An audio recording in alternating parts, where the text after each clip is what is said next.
Assalamualaikum warahmatullahi wabarakatuh. Kali ini kita akan mengisahkan, ular raksasa muncul di makam Sunan Kalijaga bikin heboh semua orang. Namun sebelum itu, sempatkan tulis sholawat di kolom komentar supaya komentar itu menjadi saksi kita mendapatkan syafaat dari Rasulullah nanti di akhirat. Amin. Fajar baru saja menyingsing di komplek pemakaman Sunan Kalijaga. Embun pagi masih bergelayut di dedaunan, sementara udara sejuk menyapu lembut wajah Pak Hasan yang baru saja selesai melaksanakan sholat subuh di musola kecil tak jauh dari makam. Sebagai juru kunci yang telah mengabdi selama hampir 30 tahun, rutinitas paginya selalu sama, sholat subuh, kemudian membersihkan area makam sebelum para peziarah berdatangan. Alhamdulillah, hari yang indah, gumamnya sambil melangkah menuju makam utama dengan sapu lidi di tangan kanannya. Namun, langkahnya terhenti ketika mata tuanya menangkap sesuatu yang bergerak di antara pepohonan di sisi timur makam. Awalnya Pak Hasan mengira itu hanyalah bayangan pohon yang tertiup angin pagi. Tapi kemudian, sosok itu muncul dengan jelas. Seekor ular dengan ukuran yang tak pernah ia bayangkan sebelumnya. Astagfirullah, bisiknya dengan suara bergetar. Ular itu memiliki panjang sedikitnya 10 meter dengan diameter tubuh sebesar batang pohon kelapa. Yang paling mengejutkan, tubuh ular tersebut memancarkan cahaya kehijauan yang lembut, membuat sisik-sisiknya berkilau di bawah temaram fajar. Jantung Pak Hasan berdegup kencang. Tangannya gemetar memegang sapu lidi. Selama 3 dekade menjaga makam, belum pernah ia melihat kejadian supernatural seperti ini. Ya Allah, lindungilah hamba MU, ucapnya sambil membaca ayat kursi perlahan. Anehnya, alih-alih menyerang, ular raksasa itu hanya meliuk-liuk dengan tenang di sekitar area makam, seolah sedang mengamati atau menjaga tempat itu. Lebih aneh lagi, beberapa peziarah awal yang mulai berdatangan tampak tidak menyadari kehadiran makhluk besar tersebut. "Pak, hati-hati, ada ular besar di sana." Pak Hasan berteriak kepada seorang peziarah yang berjalan tepat di samping ular tersebut. Peziarah itu, seorang pria parubaya dengan peci hitam, menoleh dengan wajah kebingungan. "Ular? Di mana, Pak Kunci?" "Itu, tepat di samping Bapak." Pak Hasan menunjuk dengan tangan gemetar. Pria itu memandang ke sekelilingnya, kemudian tersenyum sopan. "Maaf, Pak, saya tidak melihat apa-apa." Kebingungan mulai menyelimuti Pak Hasan. Bagaimana mungkin orang lain tidak bisa melihat makhluk sebesar itu? Apakah matanya yang sudah tua mulai berkhianat? Atau ini adalah semacam penglihatan khusus? Sepanjang hari itu, Pak Hasan mencoba memberitahu beberapa peziarah lain tentang apa yang ia lihat, namun reaksinya selalu sama, kebingungan dan ketidakpercayaan. Beberapa bahkan mulai berbisik-bisik, mengkhawatirkan kewarasan sang juru kunci tua. "Mungkin Pak Hasan terlalu lelah," bisik seorang ibu kepada temannya. "Atau mungkin beliau sudah terlalu tua untuk tugas ini," sahut yang lain. Kata-kata itu menusuk hati Pak Hasan, tapi ia yakin dengan apa yang dilihatnya. Setiap pagi selama 5 hari berturut-turut, ular raksasa bercahaya hijau itu selalu muncul saat fajar, meliuk-liuk di sekitar makam, lalu menghilang ketika matahari mulai tinggi. Pada hari kelima, setelah sholat subuh, Pak Hasan duduk termenung di serambi musola, bertanya-tanya dalam hati tentang misteri ini. "Ya Allah, berikanlah hamba petunjuk. Apa maksud dari semua ini? Apakah ada pesan yang ingin Engkau sampaikan melalui penampakan ini?" Tanpa ia sadari, sepasang air mata mengalir di pipinya yang keriput. Kebingungan, kekhawatiran, dan sedikit ketakutan bercampur dalam benaknya. Apakah ini pertanda baik atau buruk? Kenapa hanya dia yang bisa melihatnya? Pertanyaan-pertanyaan itu terus berputar dalam pikiran sang juru kunci, sementara fajar terus merekah di ufuk timur, menyinari komplek makam waliullah yang tenang namun kini menyimpan sebuah misteri besar. Minggu pagi yang cerah di kompleks makam Sunan Kalijaga. Sudah seminggu berlalu sejak Pak Hasan pertama kali melihat ular raksasa bercahaya hijau itu. Namun, ia masih saja menjadi bahan pembicaraan para peziarah karena tingkahnya yang dianggap aneh, berbicara sendiri, menunjuk-nunjuk ke arah kosong, dan terkadang tergesa-gesa menjauhkan para peziarah dari area tertentu yang menurutnya sedang dilewati ular besar. "Pak Hasan, baik-baik saja?" tanya Pak Rahmat, salah satu petugas kebersihan makam yang lebih muda. "Alhamdulillah, baik," jawab Pak Hasan singkat sambil matanya tetap waspada mengawasi ular gaib yang kini melingkar di dekat gapura utama. Pagi itu, seorang ustadz berjenggot putih dengan sorban hijau datang berziarah. Beliau berjalan perlahan dengan tongkat kayu, didampingi seorang santri muda yang membantunya berjalan. Ustadz yang diketahui bernama Kiai Ahmad Fauzi itu adalah seorang ulama terkenal dari pesantren di Jepara. Ketika melewati gapura, langkah Kiai Ahmad tiba-tiba terhenti. Matanya melebar, tangannya mencengkeram tongkat lebih erat. Astagfirullah, bisiknya pelan. Santri yang mendampinginya kebingungan. Ada apa, Kiai? Tanpa menjawab, Kiai Ahmad justru menoleh ke arah Pak Hasan yang berdiri tak jauh dari situ. Mata mereka bertemu, dan dalam sekejap, Pak Hasan tahu bahwa Kiai dapat melihat apa yang ia lihat. Bapak juga melihatnya? Tanya Kiai Ahmad perlahan kepada Pak Hasan. Jantung Pak Hasan berdebar kencang. Akhirnya, ada orang lain yang bisa melihat ular itu. Iya, Kiai. Sudah seminggu ini saya melihatnya, tapi tidak ada yang percaya. Jawab Pak Hasan dengan suara bergetar karena emosi. Kiai Ahmad mengangguk penuh pengertian. Beliau berpaling pada santrinya. Kau tunggulah di musola. Aku perlu berbicara dengan juru kunci ini. Setelah santrinya pergi, Kiai Ahmad dan Pak Hasan duduk di bangku dekat pohon beringin tua. Ular raksasa itu kini meliuk-liuk di sekitar makam utama. Cahaya hijaunya terlihat lebih terang di bawah sinar matahari pagi. Sudah berapa lama Bapak menjadi juru kunci di sini? Tanya Kiai Ahmad memulai percakapan. Hampir 30 tahun, Kiai. Dan selama itu, baru kali ini Bapak melihat penampakan seperti ini. Pak Hasan mengangguk. Benar, Kiai. Saya sangat bingung. Kenapa hanya saya yang bisa melihatnya? Dan sekarang Kiai juga. Kiai Ahmad tersenyum bijak. Ini bukanlah penglihatan biasa, Pak Hasan. Ini adalah karomah, anugerah penglihatan gaib yang diberikan kepada hamba-hamba tertentu. Tapi mengapa kami, Kiai? Saya hanyalah juru kunci biasa. Tidak ada yang biasa dalam pandangan Allah, jawab Kiai Ahmad. Penampakan ini pastilah memiliki hikmah. Ular dalam tradisi Jawa sering dikaitkan dengan kebijaksanaan dan penjaga. Mungkin ada pesan yang hendak disampaikan. Saat mereka berbincang, seorang ibu tua berjalan tertatih-tatih menuju makam. Ketika ia melewati area di mana ular itu berada, langkahnya terhenti. Wajahnya menunjukkan keterkejutan, namun bukan ketakutan. Ya Allah, indah sekali, gumamnya. Pak Hasan dan Kiai Ahmad saling berpandangan, kemudian bergegas menghampiri ibu tersebut. Bu, apakah ibu melihat sesuatu? Tanya Pak Hasan hati-hati. Ibu itu mengangguk perlahan. Ular yang sangat besar dan bercahaya hijau. Sangat indah. Saya pikir saya bermimpi. Kiai Ahmad tersenyum penuh arti. Ibu datang dari mana dan apa tujuan ibu berziarah kemari? Saya dari Demak, Kiai. Saya datang untuk mendoakan Sunan Kalijaga dan berterima kasih. Dulu saya bernazar, jika anak saya lulus kuliah dan mendapat pekerjaan, saya akan berziarah ke makam para wali. Ini makam ketujuh yang saya kunjungi, jawab ibu itu tulus. Sepanjang hari itu, mereka mengamati dan menemukan pola yang sama. Hanya peziarah tertentu yang bisa melihat ular tersebut. Seorang petani tua yang berjalan kaki dari Yogyakarta demi menunaikan janji kepada almarhum istrinya. Sepasang suami istri yang datang untuk bersyukur atas kesembuhan anak mereka, serta beberapa peziarah lain dengan kisah serupa. Saat senja tiba dan kompleks makam mulai sepi, Kiai Ahmad, Pak Hasan, dan 5 peziarah yang bisa melihat ular itu berkumpul di serambi musola. Apa yang menyatukan kita semua? Tanya Kiai Ahmad kepada mereka. Setelah berbagi cerita, mereka menemukan satu kesamaan, keikhlasan niat. Mereka semua datang bukan untuk meminta kekayaan, jabatan, atau hal-hal duniawi, melainkan untuk mendoakan, bersyukur, dan mengambil hikmah dari perjuangan Sunan Kalijaga. Inilah hikmah pertama yang Allah tunjukkan kepada kita, kata Kiai Ahmad. Niat yang tulus membuka hijab antara alam nyata dan gaib.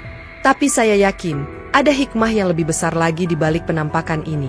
Kita harus lebih memperhatikan. Ular raksasa itu masih meliuk-liuk di sekitar makam, seakan-akan menunggu saat yang tepat untuk menyampaikan pesan yang dibawanya. Sementara itu, berita tentang orang-orang terpilih yang bisa melihat sesuatu di makam Sunan Kalijaga mulai menyebar dari mulut ke mulut. Tak butuh waktu lama bagi berita tentang penampakan ular gaib di makam Sunan Kalijaga untuk menyebar ke seluruh penjuru. Awalnya hanya sebatas bisik-bisik di antara penduduk sekitar. Namun kemudian cerita itu menjalar seperti api yang melalap padang rumput kering. Seseorang mengunggah status di media sosial, disusul dengan video-video spekulatif yang dibuat oleh para pemburu konten, meski tak satu pun dari mereka benar-benar melihat ular tersebut. Sudah 5.000 share sejak kemarin, ujar Rahmat, petugas kebersihan muda, sambil menunjukkan layar ponselnya kepada Pak Hasan. Hashtag ular gaib Sunan Kalijaga jadi trending topik di Twitter. Pak Hasan hanya bisa menggelengkan kepala dengan prihatin. Innalillahi wa inna ilaihi raji'un. Ini bukan pertunjukan sirkus. Dampaknya sungguh di luar dugaan. Dalam waktu seminggu, jumlah peziarah meningkat hingga 5 kali lipat. Jika biasanya kompleks makam hanya ramai di akhir pekan atau hari-hari besar Islam, kini setiap hari area parkir penuh sesak oleh mobil dan bus pariwisata. Pagi itu, Kiai Ahmad Fauzi kembali datang ke kompleks makam. Wajahnya menunjukkan keprihatinan mendalam melihat antrean panjang peziarah yang sebagian besar tampak lebih seperti wisatawan daripada peziarah sungguhan. "Assalamualaikum, Pak Hasan," sapa Kiai Ahmad. "Waalaikumsalam, Kiai." "Alhamdulillah Kiai berkenan datang lagi," jawab Pak Hasan dengan wajah letih. Lingkaran hitam di bawah matanya menunjukkan bahwa ia kurang tidur beberapa hari terakhir. "Bagaimana keadaan di sini?" tanya Kiai. Pak Hasan menghela napas panjang. "Semakin tak terkendali, Kiai. Lihat itu." Ia menunjuk ke arah seorang perempuan muda berpakaian mencolok yang sedang melakukan siaran langsung di media sosial. "Hai guys, sekarang aku lagi di makam yang viral itu loh, yang katanya ada ular gaibnya. Doain ya semoga aku bisa lihat, biar kontenku makin keren." Di sisi lain, sekelompok pemuda membawa peralatan, berburu hantu, seperti yang sering ditampilkan di acara televisi. Ada pula pedagang yang menjual berbagai jimat dan benda-benda yang diklaim bisa membuat pembelinya melihat ular gaib tersebut. Yang lebih mengkhawatirkan, beberapa orang mulai melakukan ritual-ritual aneh yang jelas menyimpang dari ajaran Islam. Ada yang membawa sesajen, menaburkan bunga dengan mantra-mantra, hingga ada yang bersemedi di sudut-sudut kompleks makam. "Subhanallah," gumam Kiai Ahmad sedih. "Inilah yang saya khawatirkan." Malam itu, sebuah pertemuan darurat diadakan di rumah Pak Karyo, Ketua Takmir Masjid Agung yang tak jauh dari kompleks makam. Hadir dalam pertemuan tersebut para sesepuh desa, beberapa kiai dari pesantren sekitar, dan perwakilan dari pihak pengelola makam termasuk Pak Hasan. "Situasi ini sudah meresahkan," ujar Pak Karyo membuka diskusi. "Banyak peziarah yang datang dengan niat yang tidak lurus, bahkan melakukan hal-hal yang berbau syirik." "Benar," sambung Kiai Zainuddin, seorang ulama berpengaruh dari pesantren terdekat. "Ada yang menganggap ular itu sebagai jelmaan Sunan Kalijaga, na'udzubillah. Ada pula yang percaya bahwa ular itu bisa memberikan nomor togel yang akan keluar. Belum lagi masalah keamanan dan kebersihan," tambah Pak Joko, kepala desa setempat. "Sampah berserakan, parkir sembarangan, bahkan beberapa penduduk melaporkan kehilangan ayam dan hasil kebun mereka." Kiai Ahmad Fauzi yang sejak tadi diam akhirnya angkat bicara. "Saudara-saudaraku, fenomena ular gaib ini bukan tanpa sebab. Saya yakin ada hikmah dan pesan yang hendak disampaikan. Namun, kita harus mengarahkan masyarakat agar tidak terjerumus dalam kesirikan." "Lalu apa yang harus kita lakukan, Kiai?" tanya Pak Hasan dengan suara bergetar. Sebagai juru kunci, ia merasa paling bertanggung jawab atas kekacauan ini. "Pertama, kita perlu mengeluarkan pernyataan resmi yang didasarkan pada syariat," jawab Kiai Ahmad. "Kedua, kita harus mengedukasi para peziarah tentang adab ziarah yang benar. Dan ketiga," Kiai Ahmad terdiam sejenak, "kita perlu mencari tahu pesan sebenarnya dari penampakan ini." "Bagaimana caranya, Kiai?" tanya beberapa orang hampir bersamaan. "Besok malam, setelah Isya, saya mengajak saudara-saudara yang hadir di sini untuk melakukan itikaf di mushola kompleks makam. Kita akan berzikir, bertadabur, dan memohon petunjuk kepada Allah." Sementara itu, di luar pertemuan, situasi di kompleks makam semakin memanas. Sekelompok pemuda yang mengaku sebagai tim pemburu makhluk gaib, bentrok dengan beberapa santri yang mencoba mencegah mereka melakukan ritual tidak islami. Beberapa media lokal bahkan sudah mengirimkan reporter untuk meliput fenomena supernatural ini. "Tak pernah dalam 30 tahun saya menjadi juru kunci, kompleks makam jadi sekacau ini," bisik Pak Hasan kepada dirinya sendiri sambil memandang ke arah cahaya hijau ular gaib yang meliuk-liuk dengan tenang di tengah kegaduhan manusia. Di sudut matanya, Pak Hasan melihat kilatan kesedihan di mata ular tersebut. Seolah-olah makhluk gaib itu juga prihatin melihat bagaimana manusia menyalahartikan kehadirannya.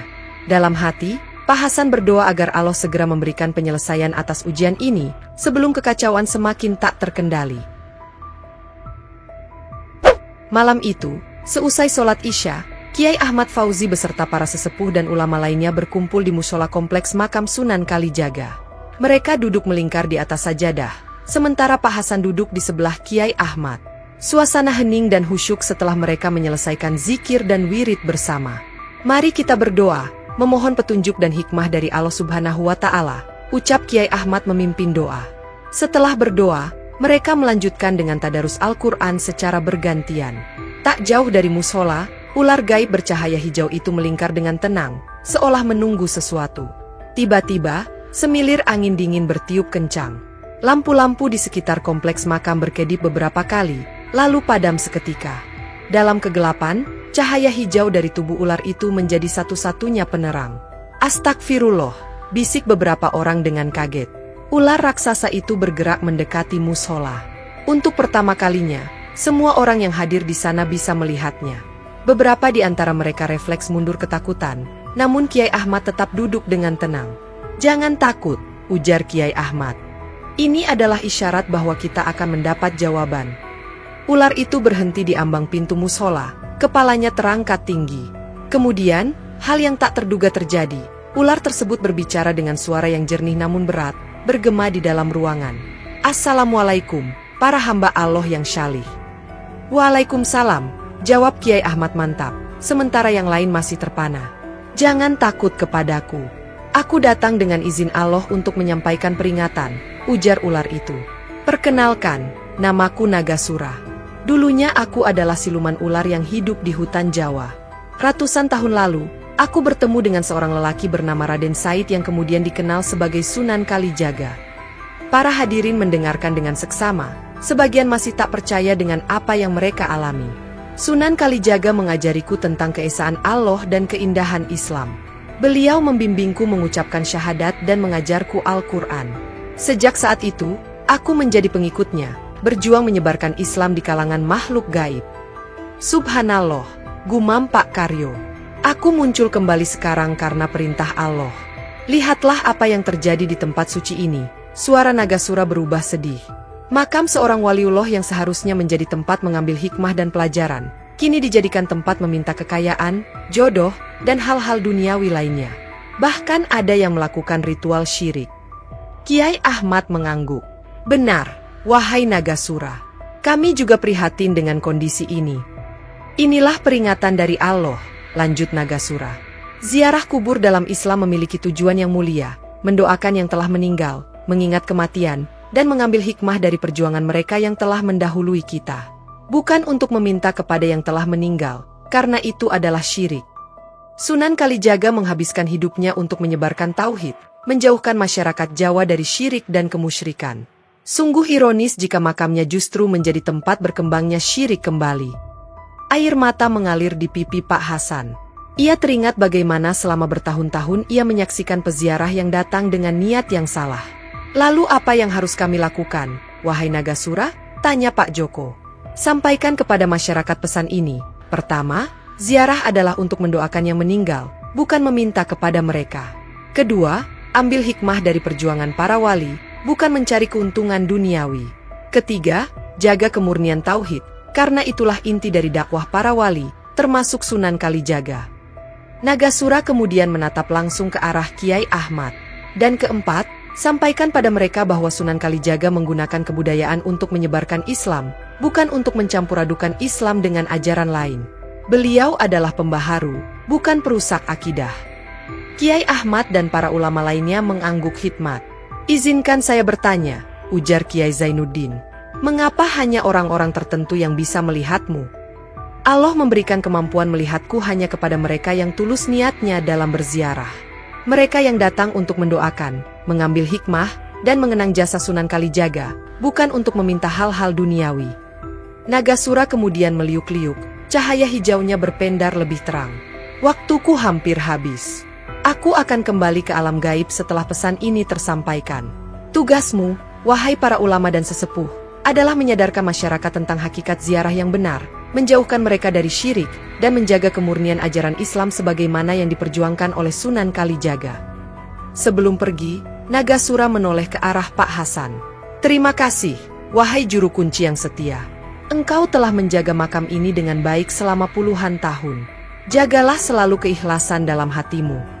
Cahaya hijau dari tubuh Nagasura perlahan memudar, dan sosoknya mulai menghilang. La ilaha illallah, bisik Nagasura sebelum benar-benar lenyap. Lampu-lampu di kompleks makam kembali menyala. Para ulama dan sesepuh saling berpandangan, masih tak percaya dengan apa yang baru saja mereka alami. Allahu Akbar, ucap Kiai Ahmad. Kita telah diberi amanah yang besar. Keesokan harinya, para ulama dan sesepuh mengumpulkan masyarakat dan peziarah di halaman kompleks makam. Kiai Ahmad Fauzi, dengan suara lantang dan penuh wibawa, menyampaikan apa yang terjadi malam sebelumnya dan pesan yang dibawa oleh Nagasura. Ziarah bukanlah untuk meminta kekayaan atau keberuntungan, tegas Kiai Ahmad. Ziarah adalah untuk mendoakan yang sudah meninggal, mengingat kematian, dan mengambil hikmah dari perjuangan mereka. Perlahan tapi pasti, kesadaran mulai tumbuh di kalangan masyarakat. Mereka yang datang dengan niat salah mulai merasa malu. Para pedagang jimat dan peralatan ritual syirik satu persatu menghentikan aktivitas mereka. Dalam beberapa minggu, kompleks makam Sunan Kalijaga kembali tenang dan damai. Peziarah tetap banyak, namun kini mereka datang dengan niat yang benar, mendoakan Sunan Kalijaga dan mengambil pelajaran dari perjuangannya dalam menyebarkan Islam. Pak Hasan duduk di serambi mushola, memandang ke arah makam. Ular gaib itu tak pernah muncul lagi, namun pesan yang dibawanya telah terpatri dalam hati banyak orang. Ziarah telah kembali pada hakikat yang sebenarnya. Syukur Alhamdulillah, bisik Pak Hasan sambil tersenyum. Di sudut matanya, sebutir air mata keharuan jatuh membasahi pipinya yang keriput. Terima kasih, Nagasura. Terima kasih, Sunan Kalijaga. Angin sepau-sepau bertiup lembut, seolah membawa bisikan, La ilaha illallah. Semoga kisah ini dapat kita ambil pelajarannya. Terima kasih. Wassalamualaikum warahmatullahi wabarakatuh.